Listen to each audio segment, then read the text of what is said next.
Okay, here we have two examples of clocks that are now post-conversion. So they've been converted from, on the right, clockwork, and on the left, mains.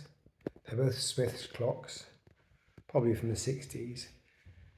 And as on all my conversions, I'm trying to keep them looking as authentic as possible. So here we have the original covers. They've just been reworked slightly to be able to cover the modern quartz movements. And this is a Bakelite back cover. And what we've just done here is 3D printed a holder which has been bonded to the inside of the dial. So the original back cover can just be placed back on there to keep the clock looking as authentic as possible from the front and the back. The clock on the right's had a full polish as well. The clock on the left, the customer wanted to leave the old patina on there. Original hands reworked. Everything's exactly as they looked externally to when they arrived in the post.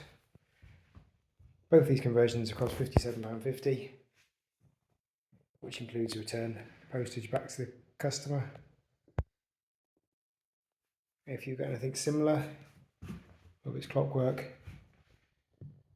mains powered, or broken quartz that you need repairing or converting, please visit clocksupcycled.co.uk and get in touch with me. It's Tristan. Thanks for watching. Cheers. Bye.